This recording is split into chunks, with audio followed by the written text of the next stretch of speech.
Greek Prime Minister Antonis Samaras has been holding another round of meetings with key European leaders like German Chancellor Angela Merkel.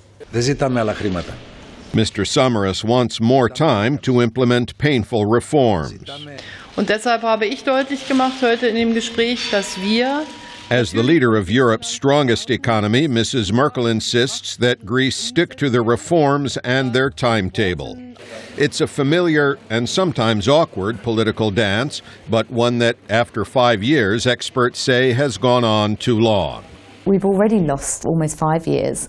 I think that unless there is much bolder action, unless something more is done, there is a real risk of another 5 years. Jennifer McEwen is the chief European economist at the London consulting firm Capital Economics. The German stock exchange provided evidence of the risk she cites with a downturn immediately after the Merkel-Samaras meeting. McEwen says one way out of the crisis involves even more pain for Greece and the other troubled economies, and indeed the entire continent. And the other way out is blocked by Germany and other skeptics. Well, I think the most obvious way out is for them to leave the euro and devalue. The other way out is for them to get a lot more support from the so-called core economies, from the likes of Germany or perhaps from the ECB. Now, so far, it doesn't seem that much is forthcoming in that respect. The huge government debt and resulting spending cuts have spiked unemployment in Greece and other troubled economies. And anger has spilled over into the streets, including this recent protest by government workers in Spain.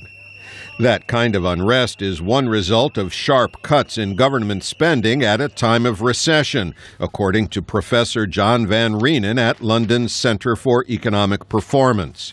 He says long-term debt reduction is important, but he calls it crazy for Europe's strong economies to force the weak ones to cut their debts quickly while they're in a long and deep recession. The slogan that you often hear is that, you can't solve debt with more debt, but that's actually wrong, because in the short term, exactly what you want to do when you're in a depression is to accumulate, to spend more in order to pull yourself out. The experts say without a new approach by key leaders, Europe's economy will likely struggle for many years to come, something that would hurt millions of Europeans and continue to drag down the whole world's economy. Pessin, VOA News, London.